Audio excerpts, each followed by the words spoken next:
So, what are some of the red flags that you think you might have experienced in your toxic relationship dynamic? If you're comfortable sharing those So, with us. initially when I met him, I was not attracted to him. He was not my type, but he was very persistent. He was very clear to me that he didn't want a relationship. Those were his words. And throughout the course of the relationship, I heard that. I forced him. But he was very persistent, constant texts, constant emojis. No one had ever messaged me like that, ever. So I think in the beginning, I violated my own rule. He was not my type. So that was, to me, a red flag. But as time went on, he had told me that he was a principal of an elementary school here in the city. So I had already done my homework, because of course I met him online.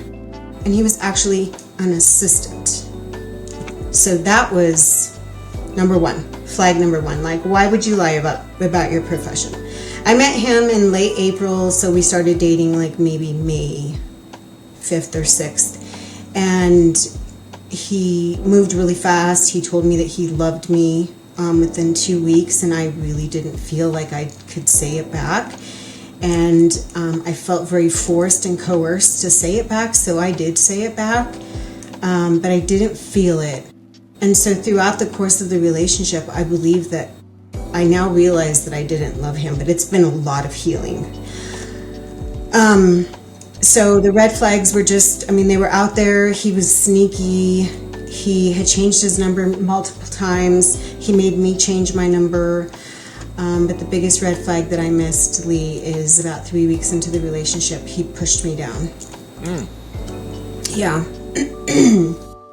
And another red flag for me, I've never done any type of drugs or anything like that. And he pulled out this gigantic thing like this and I couldn't understand it, because I had worked with Medicaid and federal programs my entire career, and I was very puzzled. And he was like, do you have a problem with it? And I'm like, no, it's okay. But on the other side, I was having issues with my daughter liking that green stuff, It was a very eye-opening experience for me. I guess I was very sheltered at that point.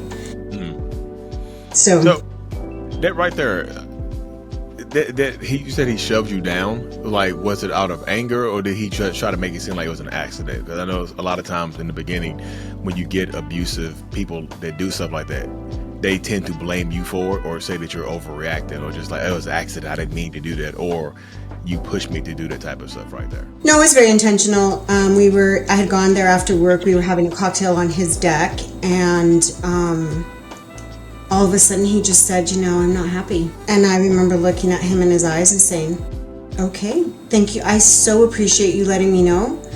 I got up and I was going to leave, and I started walking, and I turned around and he just pushed me. And I fell to the ground, and I was on the ground, and I'm like, what the F? Can I say cuss or? Yeah. No, what the fuck are you doing? Are you serious? And I'm looking at him, and he's just looking at me, and I don't know. I guess I ended up staying. I don't really remember exactly what happened, but that was the start of the physical abuse. Mm-hmm. I don't remember him telling me sorry. I just remember, maybe he said it was a mistake. I don't remember. I just remember within myself I was shocked. Yeah. He was an elementary school assistant principal. He's doing this stuff. He's tipping the bottle like crazy. And now I have this, something I had nothing of this had I ever experienced. Not with my parents, not with, but never in a relationship, never. So when I started dating him, I've been researching narcissism since about 3 weeks in. He actually did something, and I thought it was the most bizarre shit. And I just went to my computer, and at work, I remember where I was sitting. I remember it was early in the morning, and it came up with narcissistic personality disorder. What's that? You said 3 weeks in? 3 weeks in. Okay. I've studied brain injury. I've worked with mental health. I was just like, what? Anyhow, there was a time when he lived in a beautiful place up in northern New Mexico, where there's a beautiful ski basin, and we went during the summer. He took me on a date. And I remember asking him, have you ever been, his behavior was so bizarre. Like, there's nobody that's ever been in love with you that fast. Never. No matter, like, I couldn't understand it. And I asked him, have you ever been in a car accident? Because he had this line back here in the back of his head. He's like, oh yeah, I've been. I'm like, there it is. He has a fucking brain injury. But initially I thought he had Asperger's, but he just had very bizarre tendencies. Like, it was very much sleeping with the enemy. Everything was hanging the same way. The cans were all facing the same direction. Like, there was just bizarreness. And at this point, I was like, well, I'm ready in.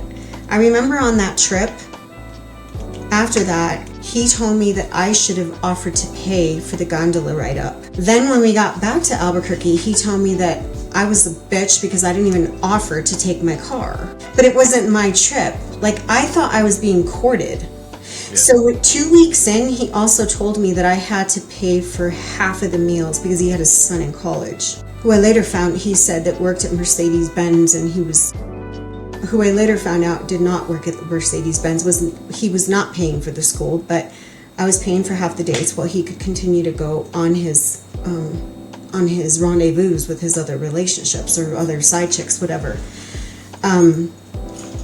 But there's one thing that my daughter brought to my attention last night, because I talked to her about this interview and I told her that I was a little nervous, and she's like, just tell the truth, who cares?